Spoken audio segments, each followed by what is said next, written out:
What up, nation? Welcome to another edition of the Wise Take NFL DFS. First look, CK013 here. You can find me on Twitter at CK_013. I'm joined once again by one of the truest of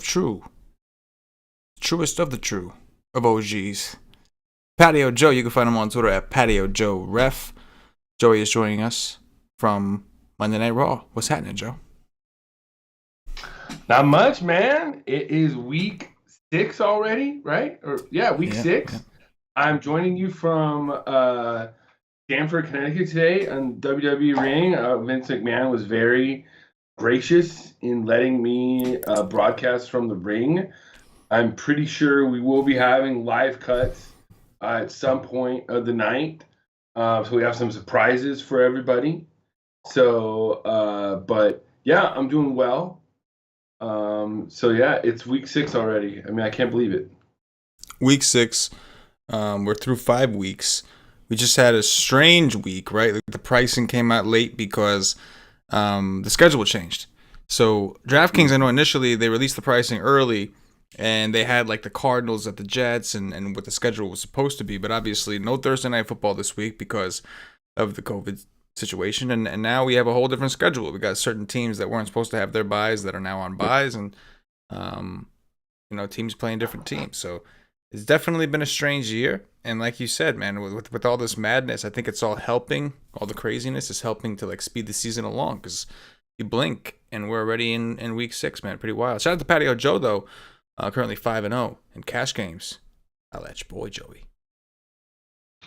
Yeah, man, I've really just concentrated on my set of principles that I kind of touch on every week.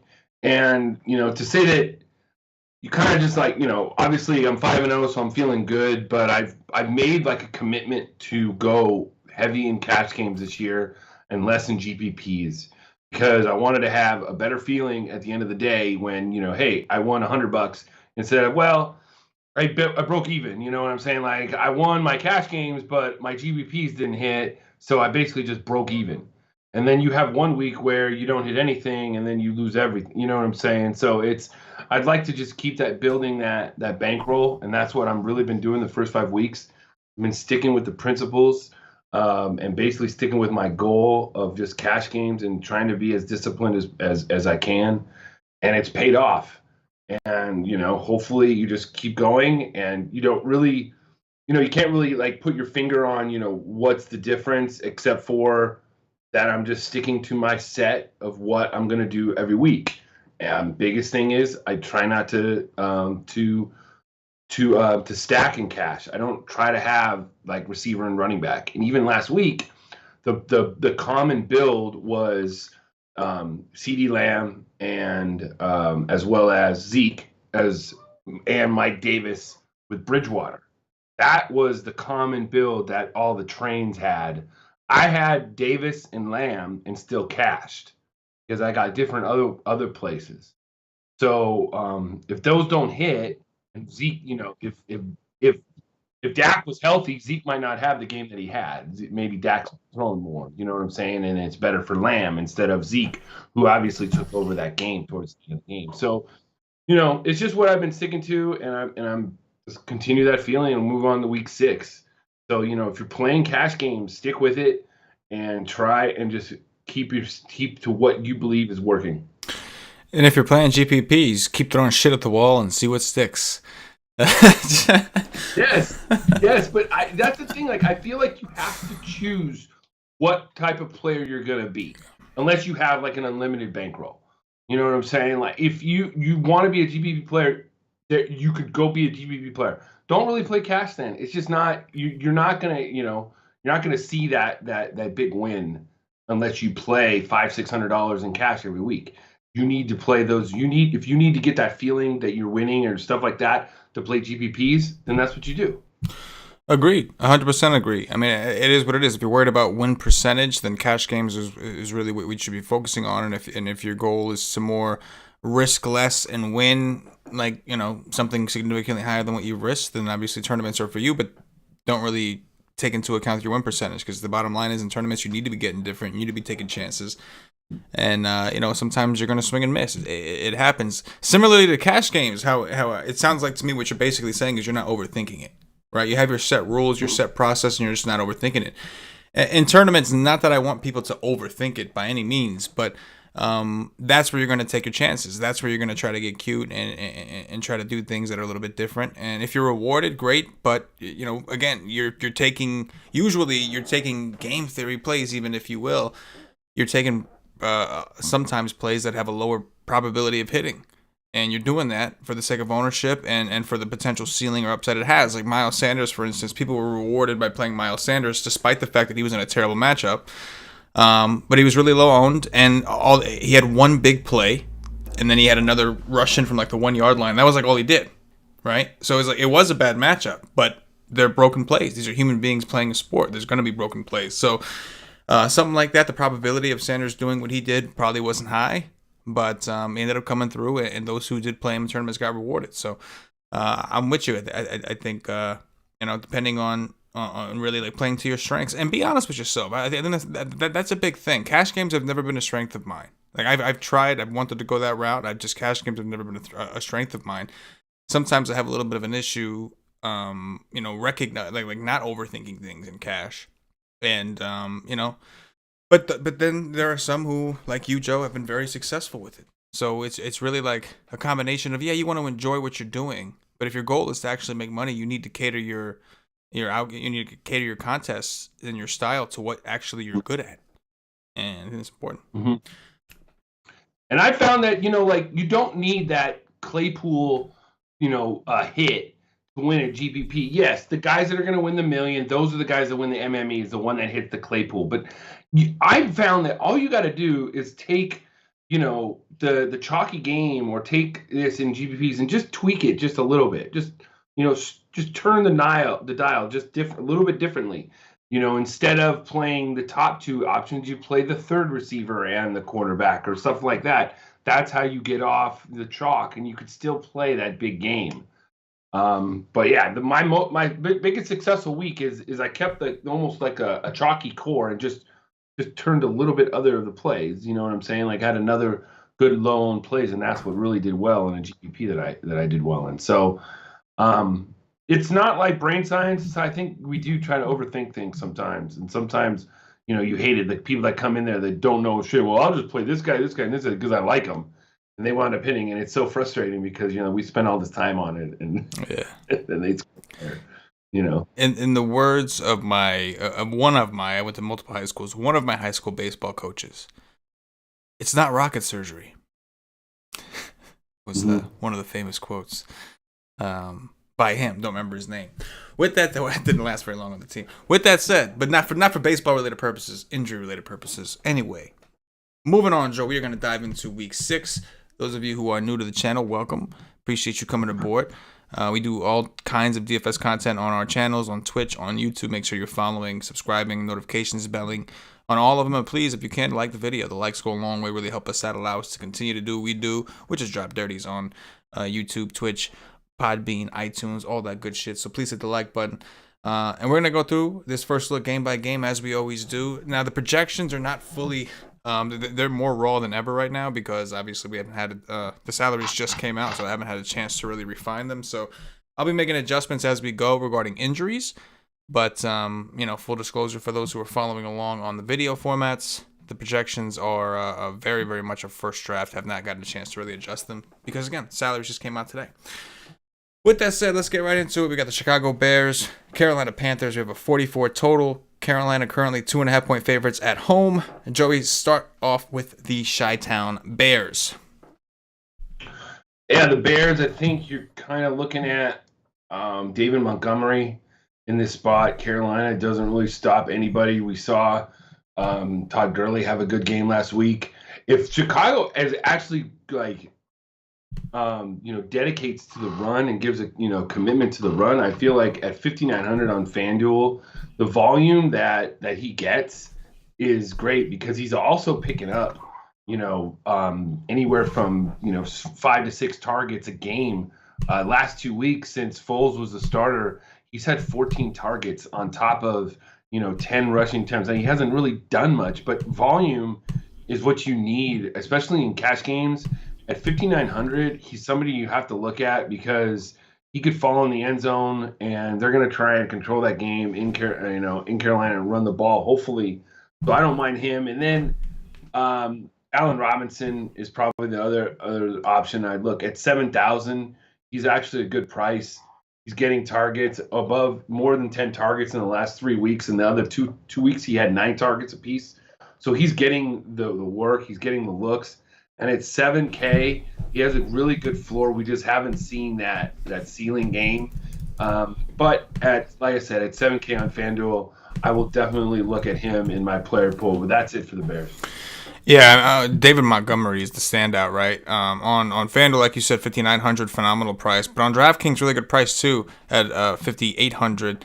And last week he played in 81% of the offensive snaps, and the next running back played like 6%. So if there's a running back in the game right now with Cohen out, it seems like it's almost certainly going to be Montgomery at this point. Very reasonable price. We don't have a ton of studs to spend up on at running back, and I think I'm curious to see where ownership goes. We do have Derrick Henry and guys that people may default go to, but I really like David Montgomery based off the price and everything else. And like you were just saying, Joe, even the pass game work since Tyreek Cohen's been out. 6 targets against the Colts, 8 targets against Tampa, really valuable on DraftKings, and this is like as good of a matchup as it gets for running backs. So I think that makes a lot of sense. What about the Carolina side, Joe? Carolina side, it looks like we're going to have another week without CMC. Everything that I'm hearing is that they're just going to bide his time. They're 3-0 since he's been gone. So why kind of rush him back? He has the same injury as Saquon Barkley had last year or something to that effect.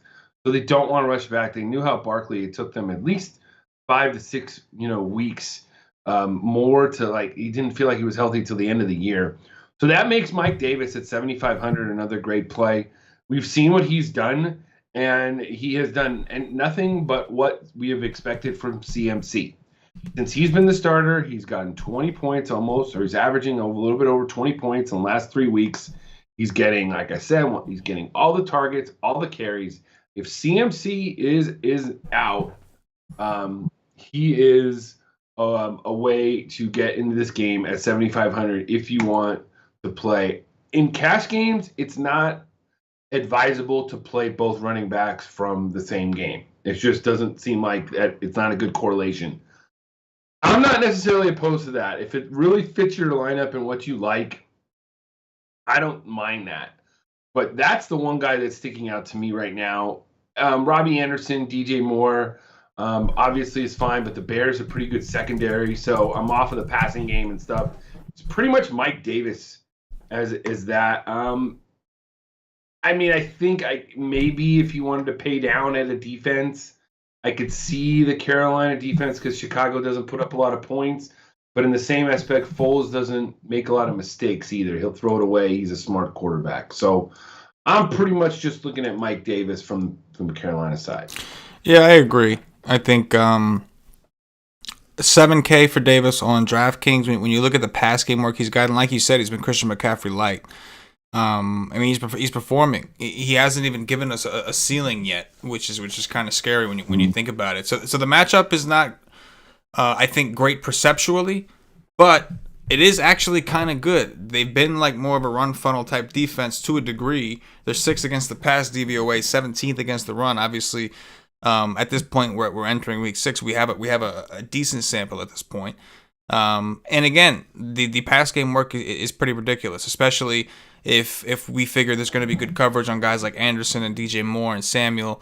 Then Teddy's going to check down. That's what he's done, and I don't see any reason why he wouldn't. So I'm with you. Mike Davis also seems like the standout play. Let me ask you a question. When C-Mac does come back, do you think that they're just back to C-Mac workhorse, or do you think Davis has earned himself more of a split? Definitely in the first few weeks. I just don't think they're going to bring back C-Mac and here you go, here's 20 touches again. I think they'll realize that, Davis fits this system just as good as C-Mac, and we're going to use him and ease him back because they're 3-2 now. So they're in the playoff hunt as anybody else, so they think they can make the playoffs. They have a good dual running back system. It's only going to help them longer when it gets colder. Agreed. Moving on to the next, we've got the Detroit Lions, Jacksonville Jaguars. We have a 54 total that's up from 52.5. The Lions currently 3-point favorites on the road. Talk to me about Stafford and company. Yeah, I mean, they're coming off of a week of bye week, so that's always good. Stafford's got to be somebody you're looking at 7,300. Galladay is also somebody you're looking at 7,200. Both in good spots against a very beatable secondary. Tight end, Hawkinson, it has a great matchup again.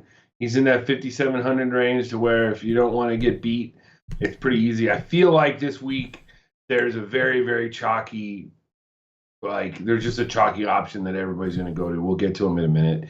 And so, to me, Hawkinson's not a bad option either. The running game, I'm staying away from that. In GVPs, I might be able to be talked into a DeAndre Swift play if he's given, if the script breaks right, I could see him being more active. We have a bye week. We saw his snap count go up in week 4. So hopefully DeAndre Swift has more of a role, and he's the only other guy he's the only guy in the rushing game I would look at. But it's basically Stafford and Galladay. Yeah, I mean, from a tournament perspective, just right out of the gate, this game certainly seems, or this team, I should say, certainly seems stackable. Stafford at 6,300 on DraftKings, 7th in DVP, so not DVOA, but DVP as far as fantasy points allowed per position. Jacksonville has allowed a lot of fantasy points to everyone, really. It's not like it's much better for the running backs, but even in DVOA, when we compare it, Jacksonville is 19th against the run, which isn't great, but the 32nd against the pass. So I think it's a really good spot for Galladay. Maybe even Marvin Jones. We saw last week with Houston, Fuller didn't have that great of a game, but Brandon Cooks went the fuck off. So it seems like one of those guys is probably going to do something, if not both. Marvin Jones has obviously been underperforming pretty severely this year, so we want to take a look. He's not projecting well based off this year's numbers, but I'll make some adjustments there. And then, like you said, Hawkinson is certainly in play. It's again 6 in DVP against tight ends, so just to show you how many fantasy points Jacksonville's defense is allowing this year. Definitely going to highlight some of that Detroit, and like you said, I'm more interested in the pass game. Though if you really have to mess around with the AP Swift, decisions may have to be made because Jacksonville hasn't been great against the run either. What about Gardner Minshew in the Jags? Well, we still got to hear about DJ Chark and his ankle, whether or not he's going to be playing or not. I think that's a big question mark. In his effort, Laviska Shenault is the number 1 receiver at 5,800. I just don't feel like you need them at all. And James Robinson, I think that we need to remember that the Lions were pretty bad against the run going into the bye. And so he had a little bit of a down game.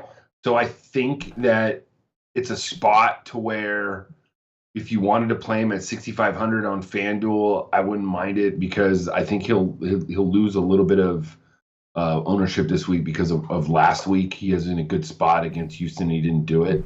But the 2 weeks before, he was fine. So I don't mind a little bit of James Robinson. He's probably my favorite play for the Jags.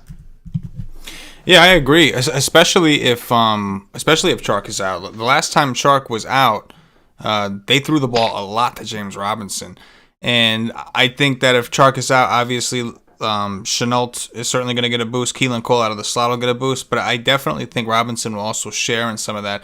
And even if DJ Chark plays, if this game kind of shoots out, like if I'm going to game stack this game, say I go pass game with Stafford, Galladay, Jones, or Hawkinson or something, I'm bringing it back probably with both those guys, Chark and Robinson. Like you said, Detroit's defense has been terrible, but number 1 in DVP at fantasy points allowed, that is, to running backs is Detroit. So I think that makes a lot of sense. That stands out to me as well. In terms of DVOA, looking at Detroit, 31st against the run, 15th against the pass, more kind of supporting the James Robinson take. He's on my season-long team. He's been a gift, bro. He has been a gift, man. I drafted him, Antonio Gibson, just keep him on the bench, and like I've been dealing with injuries, bad matchups, and those guys have been mainly Robinson. I haven't actually started Gibson yet, but Robinson has been awesome to me. So I'm with that. Definitely a game to keep your eye on though, with a 54 total. But and this year NFL we have high totals everywhere, all over the place. I see the thing about it is for that is I look at that game and I'm like, where's the points going to come from on the Jag side? Like who would you like for them to get 54? That means that they're going to have to put up at least what 22? Yeah. 20, Oh 20. yeah. So like, where are we getting those 3 touchdowns from? Like Keelan Cole, Chenault, who I just don't know. So I feel like you don't really need it except for Robinson. Like you feel like in any script, I feel like he's going to be in it. I agree on the Robinson take. He's the clear favorite, but I don't necessarily want to rule out any of the receivers because Detroit's not good. Like who's to say? Like just as easy as you're like who's going to score for Jacksonville. You could look at Detroit and you could see like who's going to stop anyone like from Jacksonville. But I agree with you that Robinson is the main play here, at least early in the week. Next up, Cleveland Browns, Pittsburgh Steelers, 51 total. Steelers currently 3.5 point favorites, though it did open up as 4, so it's down 0.5 point. Talk to me about the Chubless Browns, man. Yeah, they said that we're going to run the ball. This is what we're going to do, and you've seen the fruits of their labor. That defenses are respecting the run. And now it's opening things up for Baker Mayfield and stuff. So the Browns are a playoff team right now. This is a huge game for them, going up against Pittsburgh, who's still undefeated, and playing the Browns, division game. They want to prove themselves. For the Brown side, Kareem Hunt, got to look at his price. I don't mind it. 7,000. It didn't go up from last week, but he got what we needed at 2x or for 2.5x. So for cash games, he was fine. DVPs, I don't know. I just don't see it unless they just have a breakout.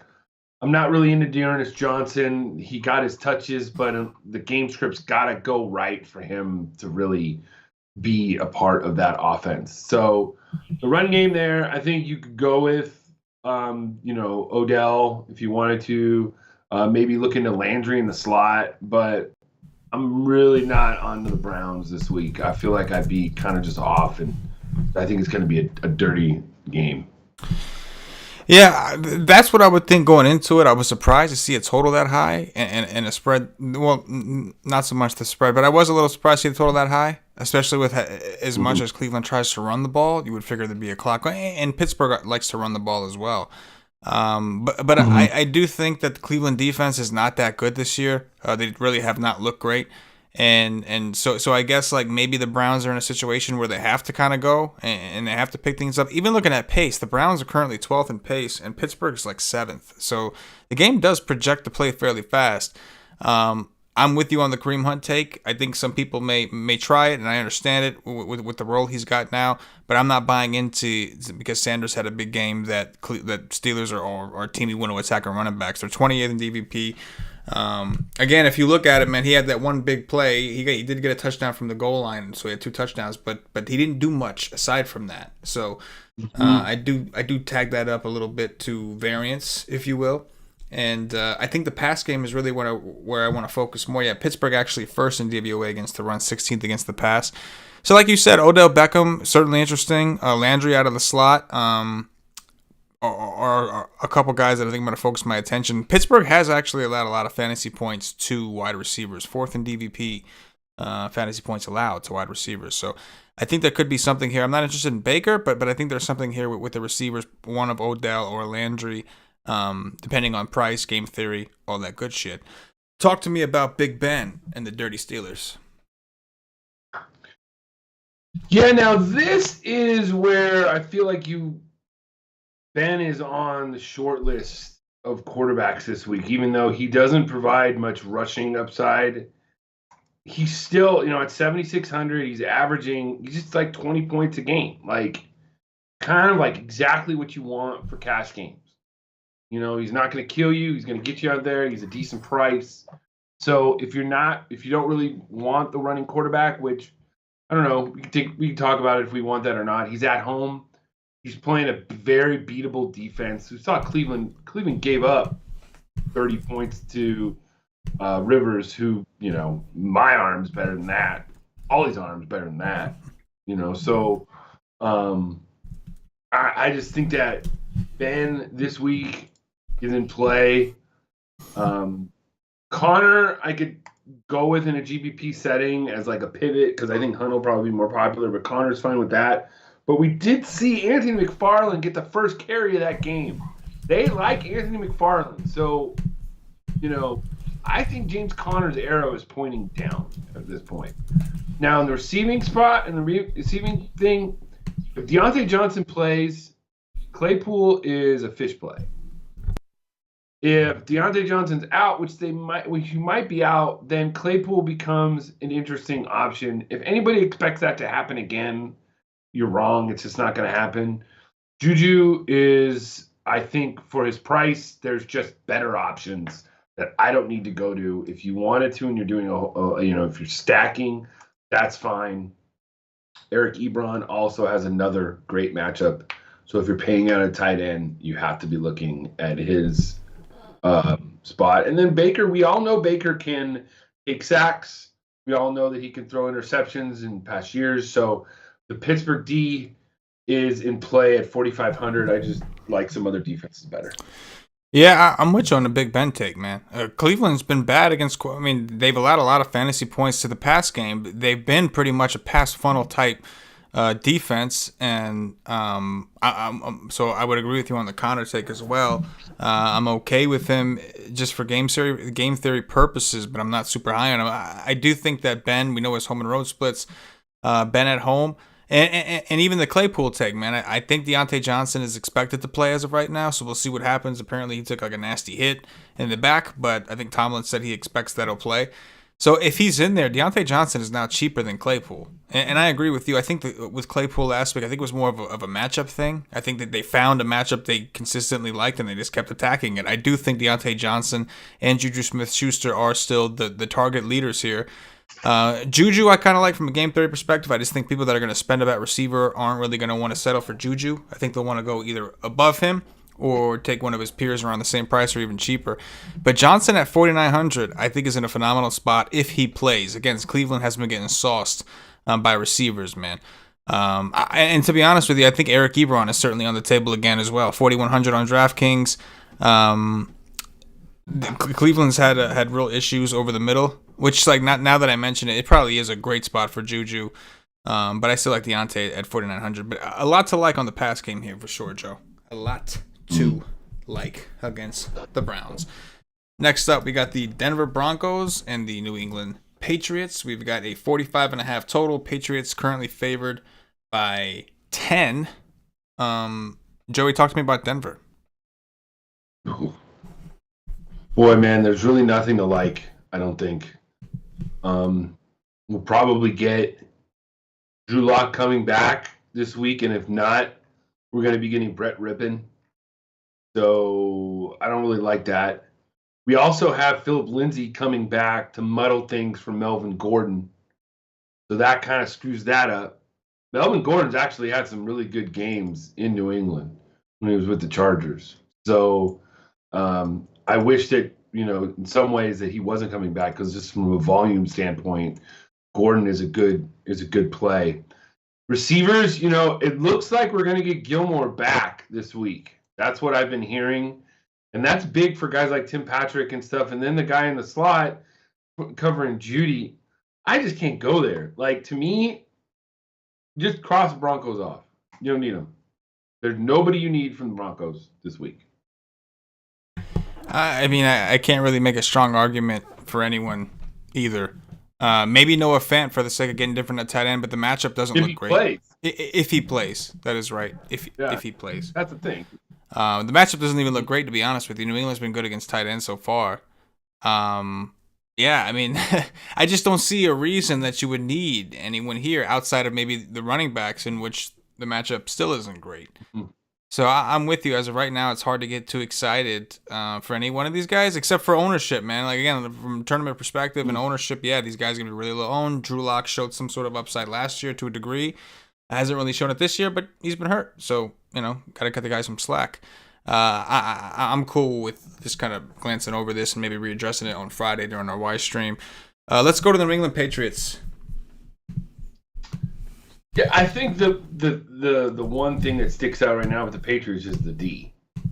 Out of anybody that you'd want to play, Cam, he's coming back from COVID. He's $8K on FanDuel. There's just other quarterbacks around that same price that I just like better. Even though Denver is a pass funnel offense, so you can't really run on them, which takes off any running back that you really want to look at now.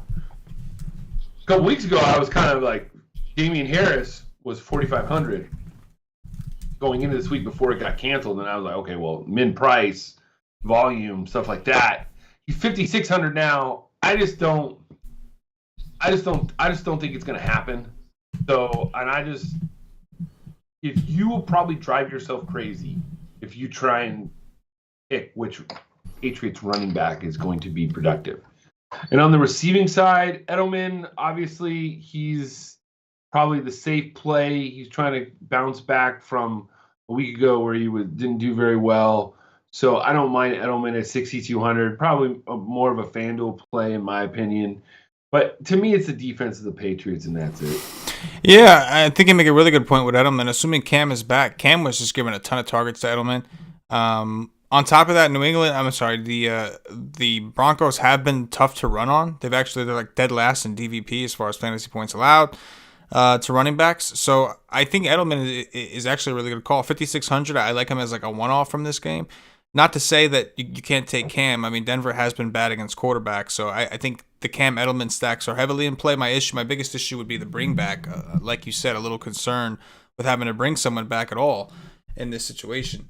But I do think that Edelman at the very least, maybe I'll do more thinking on Cam, but Edelman at the very least looks like a pretty solid option on DraftKings as well, in addition to FanDuel. 5,600, I think, on DraftKings. Yes, I do like that. As far as Harry and Bird, maybe if I'm trying to do a triple stack, I could stretch it to one of those guys, but I really just like Edelman, I think, right now. We'll see if that progresses throughout the week. Next up, we've got the Houston Texans and the Tennessee Titans. We don't have a spread or a total just yet because that game, at least the Titans just played their game tonight. Really short week, right? We don't see this very often. Playing Tuesday Night Football. Now they're playing Sunday. They are at home. They've had a week off already. Now they're playing the Houston Texans. Joe, talk to me about the Texans. Okay, so the Texans, they're going to be coming. They're going to be playing the Titans on a short week. So they're coming off of a good win. It's another division game. I don't mind the Texans at all. I feel like Deshaun Watson, once again, has just been Mr. Dependable in cash games. I played him in cash game last week. He got me 27 points. I feel like part of the reason why I like Deshaun even more is the Titans have put up like over 30 points in like every game this year or in their last 3 or 4. So they're putting up points too. So even if they get ahead, Deshaun's going to be behind throwing. So, and I don't know if they're going to be able to run the ball with DJ. I feel like he's just like on his last leg, so to speak. He's just not showing it. So I'm out of DJ. I'm out on DJ. They clamped down on Singletary pretty good. They didn't run the ball very well, Bills. So Fuller, once again, 6,700. They don't want to raise his price. He's just pretty much good enough for 2x every week, 2.5x maybe. So I don't mind that. Tight end, if Jordan Akins is out again, then Fells becomes another thing. It's when they're both playing is when you don't know. So I think if Akins is out, you got to look at Fells. That's it. Yeah, I agree. I agree with the tight end situation and also with the receivers. First of all, I love Deshaun Watson. He is one of my favorite quarterbacks coming into the week, and I think he'll be fairly popular because it's kind of an ugly slate. And like you said, Tennessee is scoring points. Houston's defense looks horrendous. Tennessee's defense does not look great either. Josh Allen, the first pick he threw in that Tuesday Night Football game wasn't his fault. It bounced right off McKenzie's hands. And the second one was just like, it looked like a mental error, right? It was a zone. He didn't see the guy underneath, threw it, and it went right to him. So, not to take anything away from the Titans, but I don't think their defense is as good as advertised, if you will, from Tuesday night. And I think that the pass game for Houston, when you have a playmaker like Deshaun Watson at quarterback, is definitely worth investing. So, the question is what to do with the second receiver if you're doing triple stacks, right? You could go the Darren Fells route if Akins is out, but if Akins is in, it gets murkier. Is Brandon Cooks going to get that same type of volume that we saw? I don't know. He's been a squeaky wheel type. We talked about it last week on the Y stream. He's been kind of a squeaky wheel. That's the reason he's not with New Orleans anymore, because he wanted the ball when Thomas came in. Then he went to the Rams, and whatever the case may be, he looked great last week, but Will Fuller's the definite. It's just a matter of who we mixing in. Randall Cobb still hasn't really had a breakout game. There's a few variables here. But if Akins is out, I don't mind taking the Fells-Fuller connection as part of my triple stack. But I am with you. I do want to attack the Titans with the pass. This game in general, every Titans game, I think except for one, which was against Denver, go figure, has been extremely high scoring. What about the Titans? The Titans, they're coming off of their second game in like 5 days. So you kind of have to treat it like almost like a Thursday game in so many ways. They're playing in 5 days again, a short turnaround. I think if you were watching the game tonight, that's why that number 2 running backs were getting more run than normal, because they knew they had to play again in 5 days. And then Darrington Evans goes down, and they still gave the other guy, McNichols, some carries too. He had, what did he have? I don't know if they have that in there. He had 9 carries tonight. This guy McNichols never had any carries before. So they kind of knew that they got 2 games coming up in a week. We're going to have to look at this. Henry only had 19 carries this week. So they knew that they had to hold him back. And because they did that, it makes me consider Henry more on Sunday at 9K. He's expensive though, and I don't know. For him to be 9K, he needs to get us 25 almost. In GBPs, he needs to get you almost 30 to make do, and he hasn't even gotten over 20. He's gotten 26 points, and that was against Minnesota. So I don't know. I don't know if I can pay that price tag at 9K, but he's definitely in play. Wide receivers, I think the one that you really have to be looking at is A.J. Brown. He's 6,500 on FanDuel. We don't have that price increase yet because they played today. So A.J. Brown at 6,500. We saw the focal point of the offense went to him. He was 7 for 82 tonight and a touchdown. If Corey Davis is out with Humphreys, they're both on the COVID list. That only makes A.J. Brown even a better play against a beatable secondary in Houston. I completely agree. A.J. Brown's already a pretty solid option on DraftKings at 5,600. If Humphreys and Corey Davis are out again, it's even better. And again, we anticipate... I forgot John. Jonnu Smith, yes. Yeah, who we expect to be heavily involved. We saw a lot of double tight end sets, man. Fursker played a pretty good amount, along with Jonnu Smith, who got going at the end. So I think that we'll see more of those double tight end sets, especially from a team that likes to run the ball, if Humphreys and Corey Davis are both on the COVID list. With that said, I believe, Khalif Raymond is 3,200 on DraftKings. Obviously, if those two are still out, we would expect him to get more run. 3,200 is pretty cheap. Though I think that with the Titans, we're more likely to see Jonnu Smith, A.J. Brown, Derrick Henry be the 3 focal points of the offense. So I'm more likely to stick with those guys.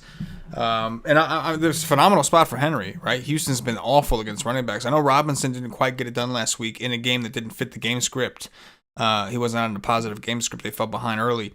But if you look at every other running back they've seen, pretty much, they've just sliced through Houston. Dalvin Cook went nuts. Now, obviously, Dalvin Cook is probably more comparable to Derrick Henry, given the roles. Not necessarily the skill set, but the roles itself, right? Primary running back, plays a lot of the snaps. And I'm with you, Joe. I think that we see Henry go back to playing his normal amount of snaps and getting his normal amount of touches, as long as the game script fits it. So another game to kind of circle, I think, here. Next up, we've got the Washington football team and the New York football Giants. We've got a 43.5 total, down from 44.5. Washington currently 3-point underdogs. They opened up as 3.5 point underdogs. Now they're 3 on the road against the Giants. Talk to me about this Washington football team. Yeah, this game is.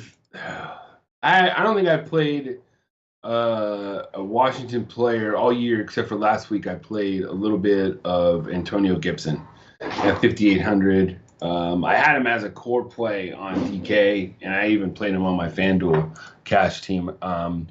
They just went away from him. He still got 5 targets, seems like he's getting, and stuff like that. He just wasn't productive. The game kind of got away. Alex Smith is a little bit different quarterback than Kyle Allen. So if Kyle Allen plays again, I might be looking at Gibson as an option, but he just doesn't seem like he has that upside of what we want or what we're needing. But he's not going to kill us either because he's the number one in Washington. Quarterback, you just don't know who's going to start. I don't think you need it. Shout out to Alex Smith for coming back. That's a crazy injury. And then I think Terry McLaurin is an option. We saw what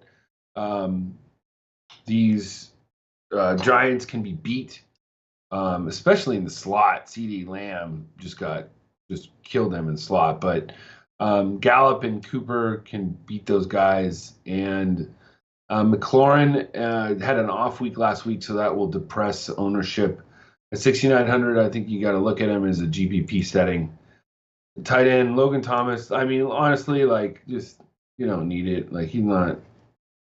Just don't. Everybody, he was a thing back in week 1 or 2. Not anymore. I'll be looking at these defenses, though. I think they're both in play. Washington, we know what Danny Dimes can do, so the defenses is in play.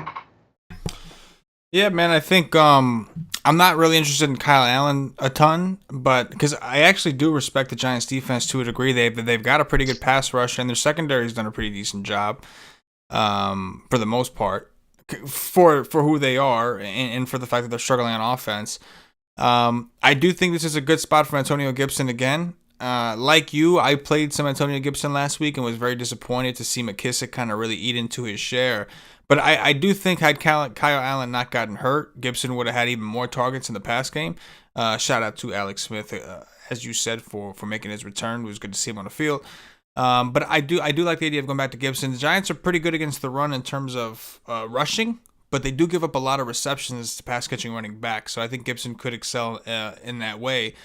And while I'm good with McLaurin, I do expect Bradbury to cover McLaurin. I think McLaurin has the speed to get by Bradbury, but Bradbury is a big, strong dude. McLaurin's not that big. So if it comes down to, physical situations, I'm a little concerned. But you make a really good point with Inman, man. Slot receivers have had their way with the Giants. That's been like the weak link of their secondary. So I could see it 3,600 for Inman. I don't love it. I'm not drooling, but I don't mind it if I need the value. I do think, though, that we have some other value we can't consider around that price. With that said, what about the Giants? Whew, boy, I mean, Ingram had a big day taken away from him, so I feel like he's the best option. Slayton is a good option also. He's the only two that you really want to look at all of this team. Everybody else you don't need. You don't need the run game. Slayton, a pretty good secondary in Washington anyway, so I would just be looking at Ingram and the defense. Give me 1 second to just get rid of this. All right. Yeah, not interested. I'm pretty sure last year one of Danny Dimes' best games came against Washington. From a game theory perspective, I'd be lying if I didn't say I was at least a little interested just because of he was popular last week. Now this week nobody's going to play him, but it would take some real stones for someone to do it. I don't know if I'm quite at that level. Freeman's kind of interesting at 4,900. He got 17 carries against Dallas. Washington, since week 1, has had some injuries. to the defensive front, so I'm not as intimidated. So I don't necessarily mind Freeman if he's going to get that kind of work at that price. You mentioned the receiving game. Slayton is the guy. I think it's another really good spot for Slayton. But Ingram, I think I'm going to go back to Ingram, man. I had a lot of Ingram last week, and it didn't work out as well as I'd like. He got in the end zone right away. It looked like it was going to be good. Then on that special teams fake, had a touchdown called back, which was very, very disappointing. But really good spot for Ingram. Washington is actually third in DVP points, fantasy points allowed to the tight end. So Ingram, Slayton, and like I said, I don't know, man. It's not that I love it, but I will say this: Washington is playing at the third fastest pace so far. Now, maybe that's different with a new quarterback. We'll have to see. We didn't get much of a sample last week. He got hurt pretty early, but there might be something on this Giants at low ownership in tournaments. There may be a little something. I don't know. We'll see.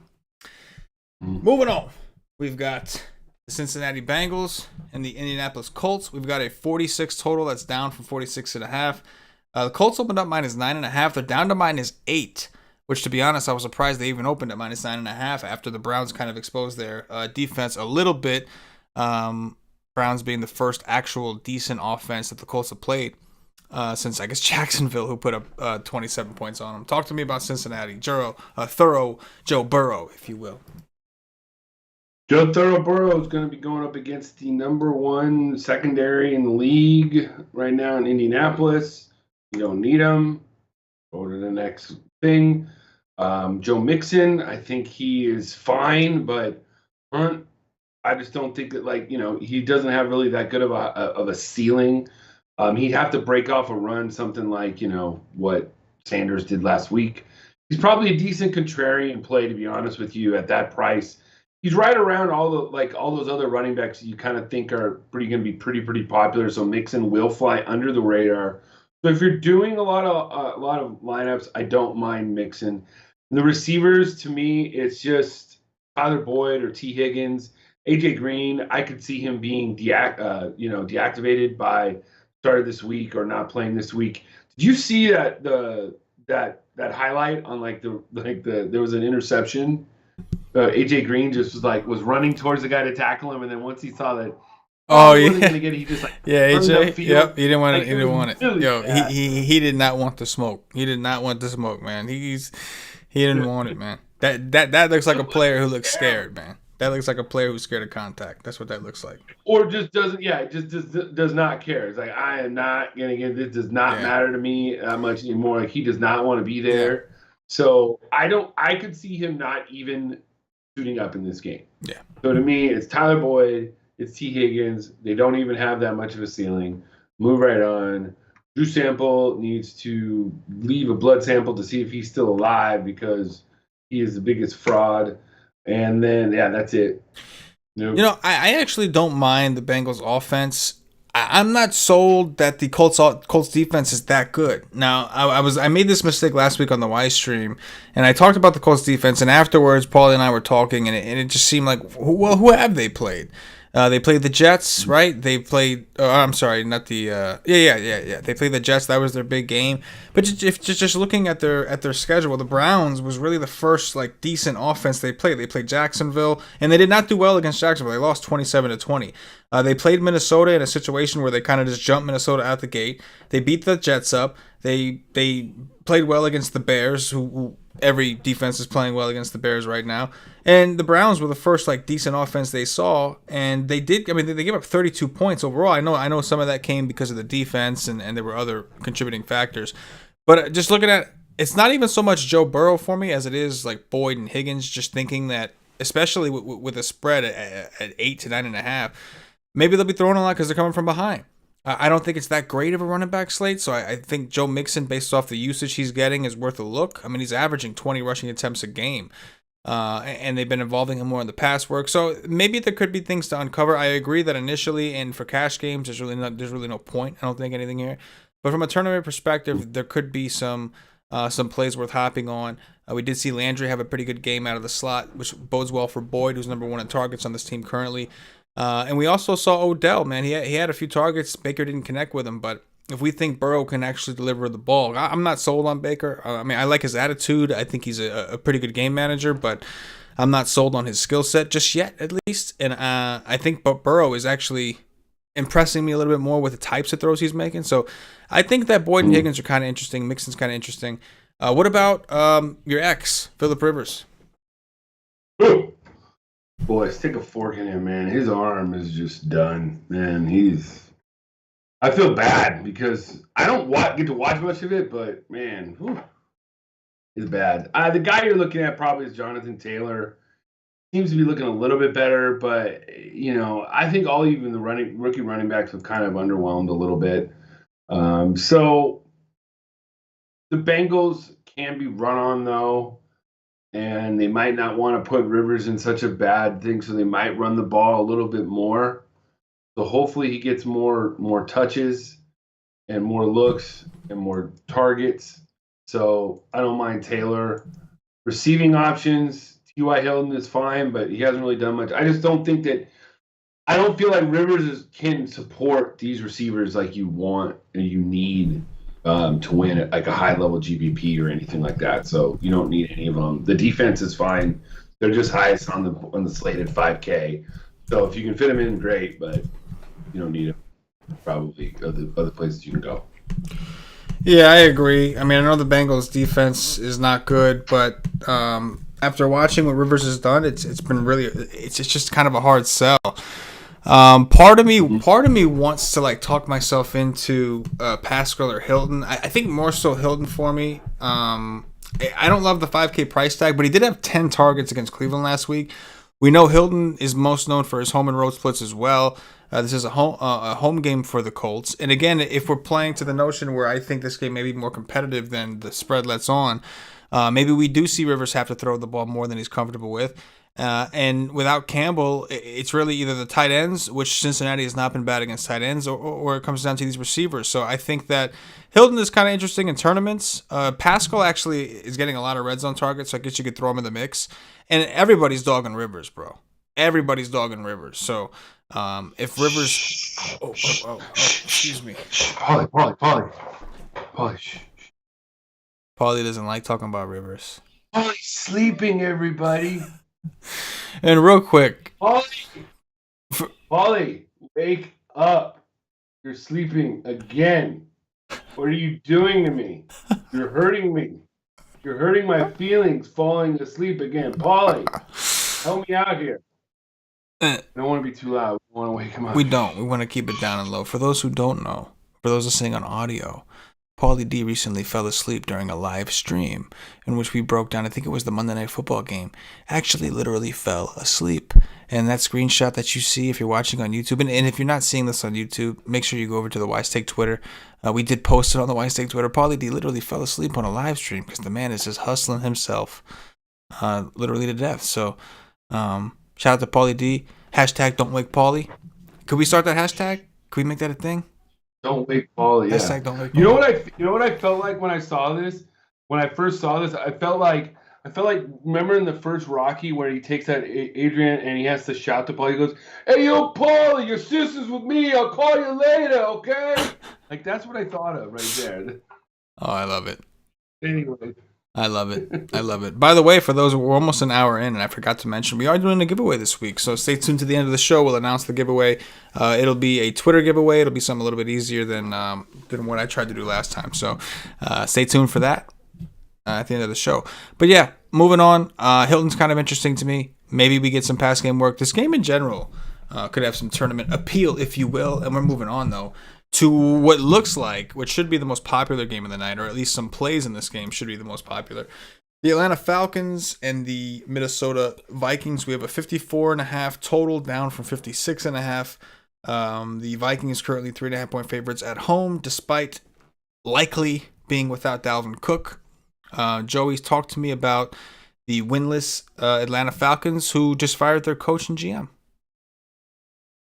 Yeah, this game is like the premier game of the week, and it's got a 1-4 versus an 0-5 teams. You know, that shows you how much the NFL this shows you how much the slate is just weird.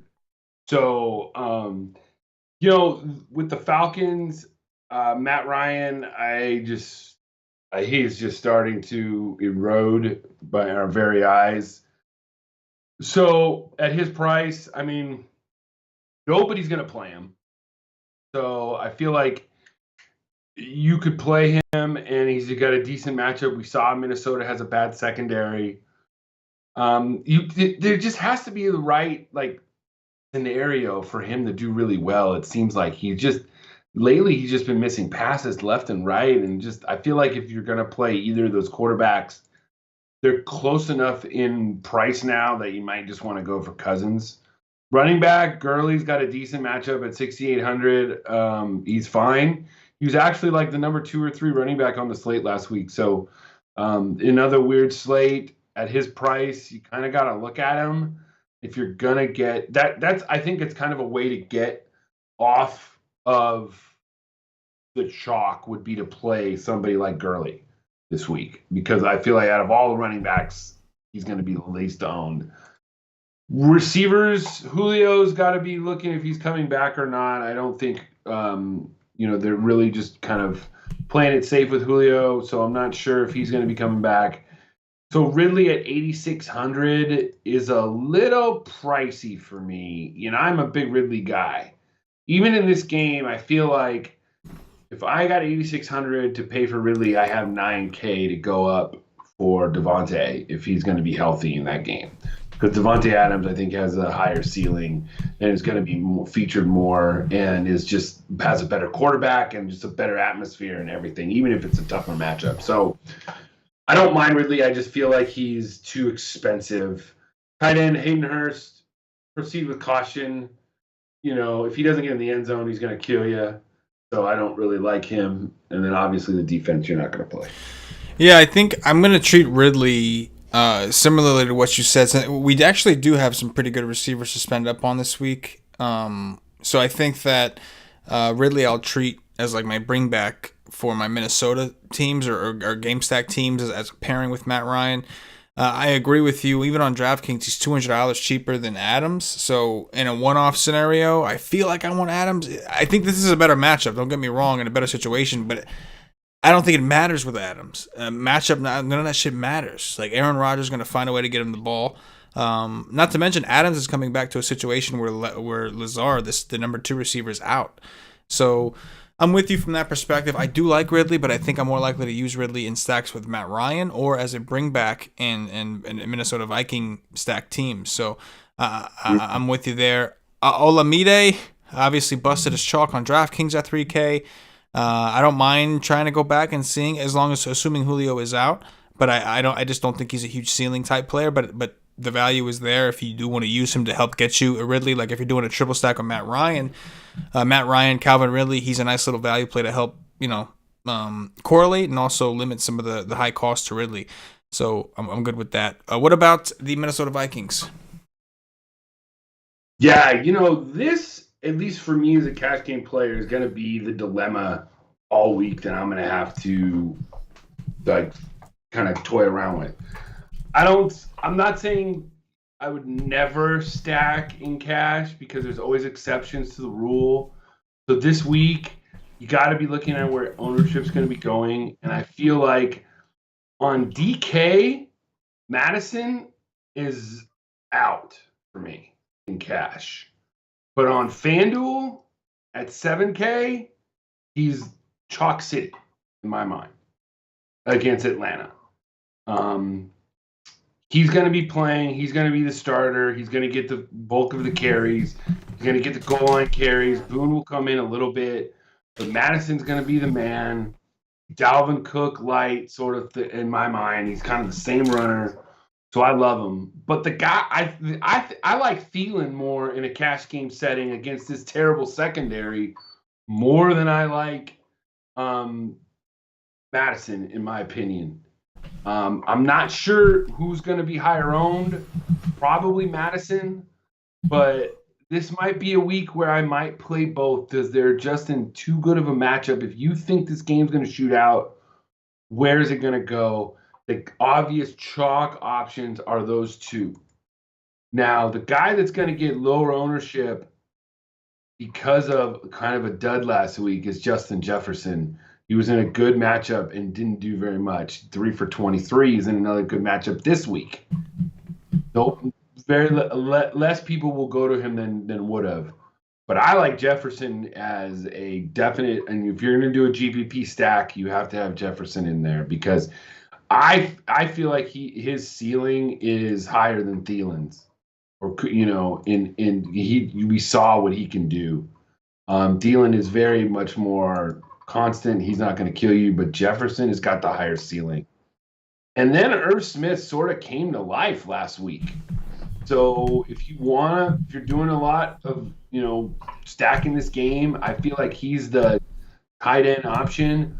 We saw what Bobby Tonyan did against them a couple weeks ago. So, and then really contrarian would be Kyle Rudolph, who got like one catch last week and is doing nothing and hasn't gotten more than 3 targets in one game. And Irv Smith is less, but all of a sudden he got 5 targets last week. So is that a trend? I feel like for GPPs, and if you're stacking this game, Irv Smith ain't bad as a tight end option. This game is interesting, like I said, but the choice is going to be if you're going to play both Madison and Thielen in cash or just one or the other. Right now, I would lean. I just think Madison's going to be higher owned because just the bougie play, but Thielen's in just a good spot, and it's only 7,400. And it probably has a higher ceiling, in my opinion. Yeah, I'm curious to see what the ownership looks like on DraftKings this week. I expect Madison to be very popular, even at 7-2. Even at the price? I do. I mean, simply because I think people have this perception of running backs against Atlanta. And even though it's really pass-catching running backs against Atlanta, I think people have the perception. I think people look at this game and they look at Atlanta as a team to definitely target. I actually think a pretty good leverage play in this spot is to play Cousins and do a triple stack with Thielen and Jefferson or one of those guys with one of the tight ends. It is a really good spot for tight ends. Tight ends that have exploded against Atlanta all season. Obviously, Rudolph and Irv aren't as involved in the offense as we would like, but I think that playing Cousins instead of Madison and then just like I said, grabbing 2 of the receiving options could provide some leverage if people do go to Madison. But DraftKings, props to them for raising the price, right? If Madison was left at $5K, it'd be a no-brainer. He would be forget about it, right? But they did raise him up to 7-2 to make things interesting. But I think people may still look at this like, well, I'm getting Dalvin Cook type usage for $7,200. And maybe that's the way that I need to look at it. Right now, my gut tells me that Madison will be somewhat popular. And if he is, I will look towards Cousin, even though he's not a high-volume type play. And I will look towards Thielen and Jefferson more. But again, I want to keep an eye on ownership. As we look at these projections and we hear some of the other content out there, if we get the feeling that Madison's not going to be, then I have no problem buying in.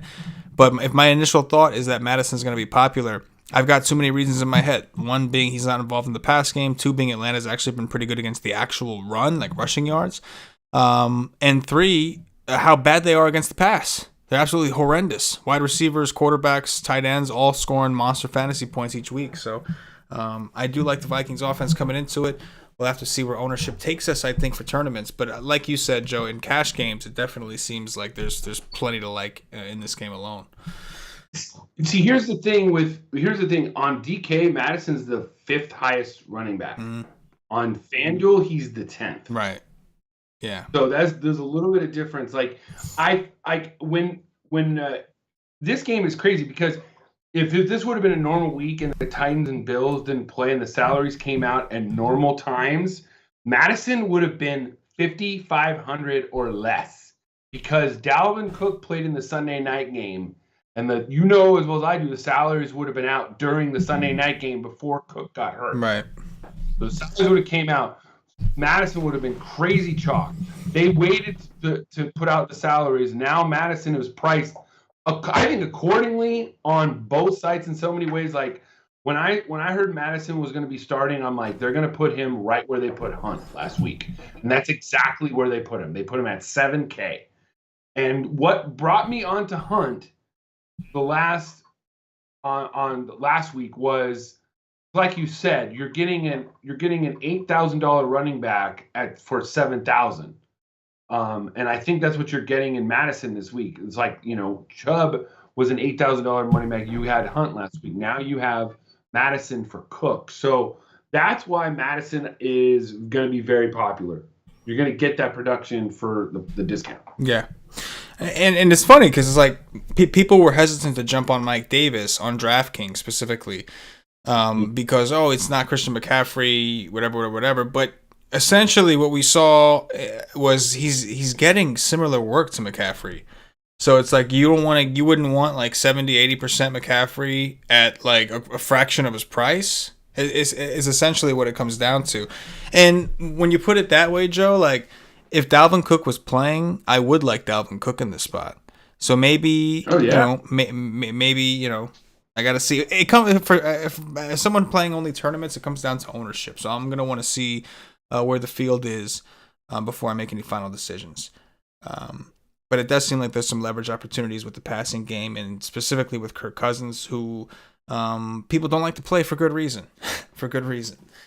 Baltimore at Philly, 48 total, down from 48.5. The Ravens currently 7.5 point favorites on the road. Joey, we're going to start with Baltimore. Talk to me about Lamar. Don't need him. Like, why he's not a $9,000 quarterback. So I'm not going to play him. Even last week I wrote him up, but there's something wrong with him. Like, he didn't run it all. Like, there's something. He's not 100%. That's what I think. So until he is, or until I get bit by, man, I should have had Lamar. I'll play Deshaun Watson for 8,200, Rodgers or whatever. Don't need Lamar. I don't even touch the running game. I don't even want to. You haven't been hurt all year. You're not going to be hurt. Marquise Hollywood Brown. Man, we saw what Claypool did. There's obviously a way to beat this secondary, and if Hollywood Brown's just as fast as Claypool, just as good, so at 6,300, he's a great GVP option. I love him. Best option in this game, though, and it's almost like, to me, I feel like there's two options at tight end this week. It's Ingram, if you're paying down, or it's Andrews if you're paying up. Because at the tight end spot on FanDuel, there's Andrews at 7,600, and then there's a huge gap until you get to Bobby Tonyan at 6,200. I'm sorry, but anybody who pays 6,200 for Bobby Tonyan is crazy in a cash game setting, whatever. It's not that much, So to me, it's either Andrews or Ingram in the tight end spot. So he's going to be extremely popular. He might even be a core play because he has the highest ceiling out of all those plays. And he's a great matchup, too, against Philly. We saw what Kittle did against them, and we saw what other Logan Thomas did against them. We saw what Higbee did against them. So tight ends have just been able to just rip up the Philly. You just don't know, like, if, Lamar is that healthy. So you just don't know if you're going to get the volume that you want. So that's the only thing that makes you a little bit hesitant on Andrews. But to me, it's Marquise Brown and Andrews, and that's it. Yeah, I think that Claypool, like, obviously we talked about the Steelers offense, and neither of us plan on chasing Claypool unless, Johnson is out and things swing that way. It seemed to me like the Steelers just recognized a weakness in the Phillies secondary, and they just attacked it over and over again. I think what we've seen so far from Philly's secondary is Darius Slay is good, and he's been very good. He's been doing a very good job when he taking out number one receivers. But the rest of the secondary has not been, and they've had a lot of vulnerabilities, especially over the middle of the field. So I think it's a phenomenal spot for Mark Andrews, who's expensive, and I think whose ownership maybe won't be that high because he is so expensive. I'm not that like Lamar initially. I wasn't really into, but if we think Philly's going to be competitive, and the Ravens' defense hasn't been all that impressive, I know they look good in this last game against Cincinnati, and maybe that's turning the corner because they should be better than they've played. But their secondary has been beat a little bit this season. So what it comes down to at Lamar is, are the Eagles going to be competitive? I don't want to take Lamar without taking an Eagle, and I'm not that into the Eagles. So right now it kind of seems like Mark Andrews. I would try to decipher, like, is there something with Boykin or Snead? Is there something we can find on, like, why they were attacking with Claypool so hard? But I think, like you said, Joe, I think Andrews is really the answer based off of Lamar's tendencies and comfort to throw to a guy like him. So I do like the Andrews call a lot. What about the Eagles, man? Oh yeah, the Baltimore defense. I think you got to look at too. You can sack and stuff like that, and so I don't mind it. I think you're chasing points if you go with Fulgham again. He's one of the breakout stars from last week. I think you're chasing it. I think Greg Ward's a better, safer option. Running back, again, it's almost like the same thing as last week. You're going to get Sanders at 2% owned, and he's got to break one like he did. They're tough to run against, just like the Steelers. So I'm not necessarily in love with Sanders this week. I don't want any Wentz and Ertz. There's something up with him at 6K. I think I'll pass. But if I had to pick one option and I wasn't going to go with Andrews in the slot, or I might go double tight end if I was stacking this game, but I don't think you need to stack this game. I think this game is not going to shoot out. So. Yeah, that's always the tough part with Philly, and Philly could be getting Alshon back. They could be getting Deshaun Jackson back. Deshaun Jackson is 3,900 if he does come back, so I would have some interest there on DraftKings for value purposes. But if he is out, then obviously Fulgham. If both Djax and Alshon are both out, then yeah, Fulgram's kind of hard to ignore at 4,400. Being that he's had 2 productive weeks. Now, the first week he only had 3 targets. He just had a big play. Last week, they just straight up, fed him. But I agree with you. I think similarly to the Steelers, Claypool, I think it was more matchup-based. They found something they liked, and they were just going after it. If Djax is in 3,900, I can definitely go there with or without Alshon Jeffrey. But this game is something I'm going to have to sleep on a little bit, right? Because the Ravens defense are showing up pretty good DVP-wise. We expected them to be pretty good. They haven't been as impressive. We saw the Chiefs just dismantle them, but that's the Chiefs. However, the Eagles have kind of trended upward. They beat the 49ers.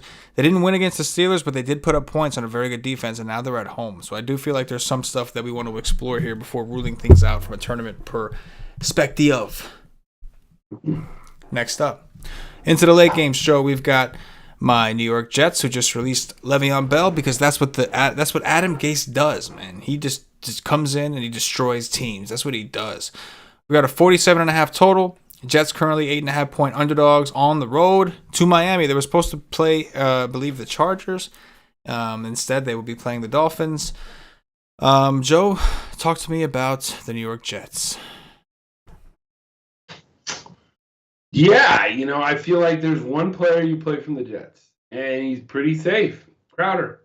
Gets 10 targets a game, over 100 yards every week, and he scored 2 touchdowns. He's played 3 games this week. He's 6,600. They don't want to raise his price. If you got that 6,600 left and one wide receiver spot, there really is really nobody safer right now. Even with Flacco, he still got 10 targets last week. They're always going to be playing from behind. So, and there's nobody else in this offense that you really want. They just got rid of Le'Veon Bell, which you wouldn't want anyways, and you don't want Frank Gore. Even at 5K, you just don't want them. They'll run with other guys too. So with Perrine and stuff like that. So to me, it's Jamison Crowder. Actually, I feel like it's a sort of like a contrarian chalk play in cash. You know what I'm saying? I don't know if people will even go there, but he's been so safe. I mean, nobody around his price has averaged 19, almost 3x his price. So Crowder is it. Yeah, I mean, Crowder looks like a pretty solid play, regardless of whether Flacco is the guy or which I expect. I don't expect Sam to be ready. But either way, even with Flacco there, 10 targets, caught 8 of them. Looks like another pretty solid situation against Miami's defense out of the slot. Chris Hogan just got put on the IR, which I think kind of solidifies. And assuming, I think Perriman is the one, is a big piece of news that I'm waiting for. I actually want to double check and see what the latest updates are on him real quick. Let's see here. Perriman is inactive week 5. So we don't have any status. If Perriman is in, I'm not really interested in Perriman a ton. Well, he's 4,100, so maybe I should slow down before I speak it too fast. My point is Jeff Smith, despite Crowder's big game, Jeff Smith is still 3K and had 11 targets against Arizona. Granted, he only caught 3 of them, and his score was not good. But he had 9 targets against Denver, 11 targets against Arizona. So if Perriman is in, then maybe I just find the money to get the Perriman, and at least as far as like in my pool of guys I'll consider. But if Perriman is out, Jeff Smith at 3K is kind of interesting on DraftKings, especially we expect him to be trailing. Again, 11 targets. I know he only caught 3. But the game before that against Denver, he went 7 for 9 and put up 15 DraftKings points. So ceiling is an issue, but at 3K with all the good receivers that I think I want to try and reach, it's kind of interesting. But again, that all depends on Perriman. Way too much time talking about the Jets. Talk to me about Miami, Joe. Yeah, Miami. Well, I was pretty passionate about them last week. Yes, you were, and you motivated them, Joe. Dolphin fans owe you, bro. Fitzpatrick must have heard me or something, man. But again, I mean, for the guy's price, he's pretty. I mean, he's had over 20 points the last 4 weeks. He's had 24, 24, 23, 27.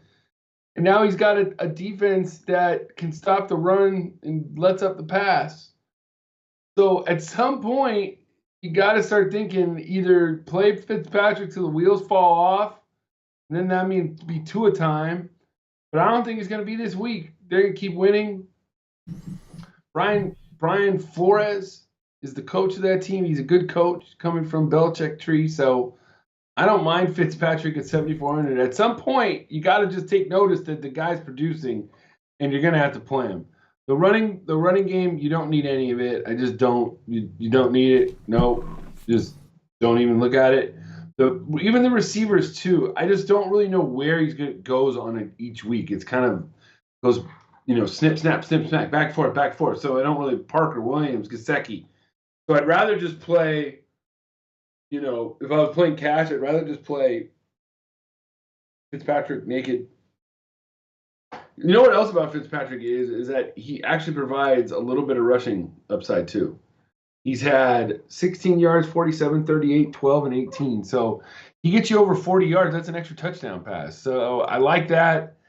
I like Fitzpatrick, and that is about. Oh, and the Miami D, I think, will be popular. That's been a thing. Defenses against the Jets has been a thing. So it's been a very good thing, very, very successful thing. Yeah, I like Fitzpatrick. I like the pass game. My one concern is, can the Jets be competitive enough to keep Miami throwing? And my initial instinct is to say no, because that's how bad they've been, especially without Sam Darnold. Right. So that's an issue. We saw when Miami handily beat Jacksonville, Fitz just didn't need to do much. And so in that scenario, maybe we look at a Myles Gaskin. I really think, despite what we're seeing, I really do believe the Jets are worse against the pass than they actually are against the run. Not saying they're good against the run, but I think they're worse against the pass. I think the only reason that we haven't seen that from a fantasy scoring result is because the Jets haven't pushed any opposing offenses to keep throwing. So they're just constantly being run on, and eventually their defense kind of breaks, like the typical standard. But if the Jets were to be competitive, I do think we could see some serious upside from Fitzpatrick in the receiving game. However, like I said, if I'm doing that, if I'm taking Fitzpatrick and I'm doing some stacks here with Miami, I have to figure out a way to bring it back with the Jets. Now, Crowder's an easy one. Jeff Smith, as we talked about, if he's available, if we have the injuries work out the right way, is another one. But again, it's one thing to bring a guy back because you want him to hit fantasy value. It's another thing to bring guys back in hopes that they're able to push the offense you're rostering. So certainly some questions here. I think that if Fitzpatrick is popular, I won't have a problem bailing. Because again, I can just see this game leading to where the Jets are just unable to score. I can just see it. So we'll have to see another situation where I want to check on ownership before making a decision. Last but not least, and what I think is the real football, forget about fantasy. I mean, probably for fantasy too, but fantasy aside, I think this is going to be the game of the week. Green Bay Packers, or at least on the slate. Green Bay Packers, Tampa Bay Bucks. This is a Brady Rodgers game. New uniform for Brady, but still Brady. We've got a 54 total that's up from 51.5. Green Bay opened up -1.5. They're up to -2.5. Paulie, talk to me about Aaron Rodgers and the Green Bay Packers. Call me Paulie. I felt past that. Passed out Paulie. Uh-oh. We got some shit Passed trending. out Paulie. We got some shit trending right now. Hashtag don't wake Paulie. Hashtag passed out Paulie. Passed out Paulie. Yeah, Rodgers is going to gain a lot of cash game and GPP consideration.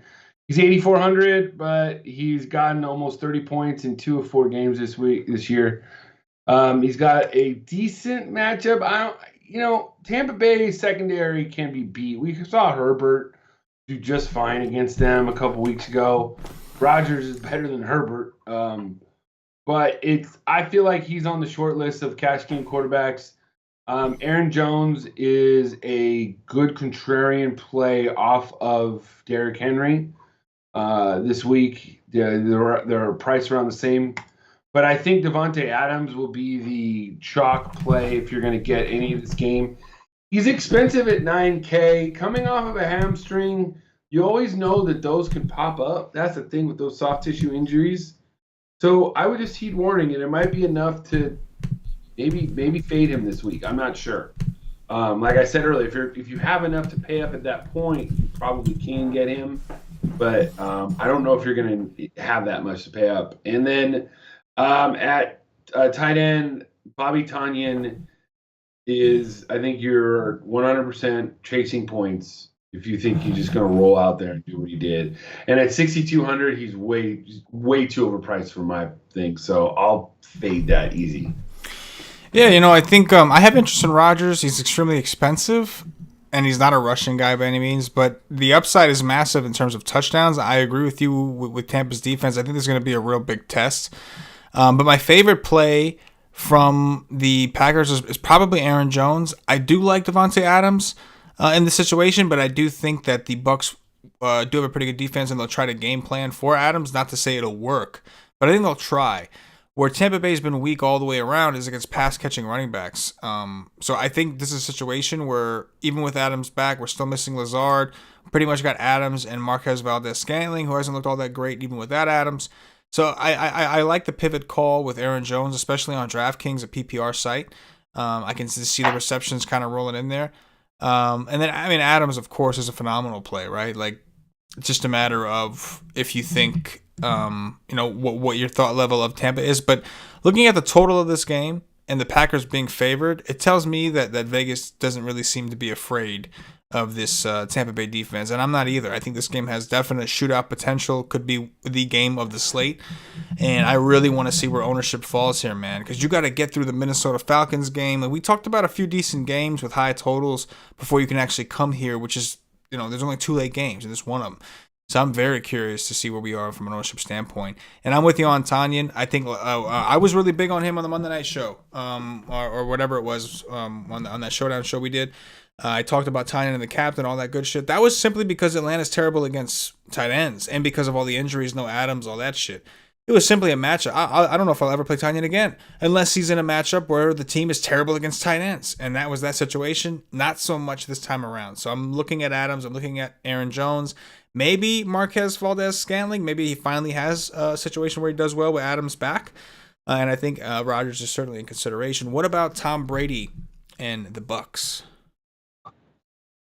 To me, he is way too high priced at 7,500 on FanDuel. I look at all the other quarterbacks, and he's priced right below Ben at 7,500. Like below Ben 7,600, Ryan 7,400, Fitzpatrick 7,400. I'm taking Tannehill 7,300. I'm taking all those quarterbacks. Stafford 7,300. I'm taking all those guys ahead of Brady. Brady had one really good week, and I'm not buying it. And so I feel like that Packers are going to win this game. They're going to come in there, and Brady might put up points, but at 7,500, he offers 0 rushing upside too. So I'm off of Brady.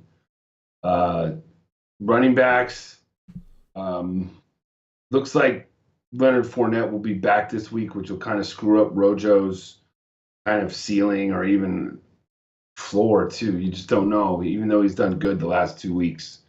Receivers be checking out if Chris Godwin comes back.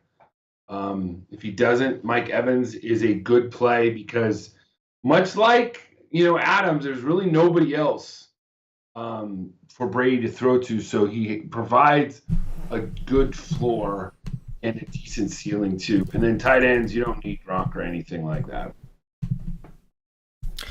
Yeah, I think I'm with you. I mean, the Fournette situation is interesting. I don't mind playing Ronald Jones again if Fournette misses.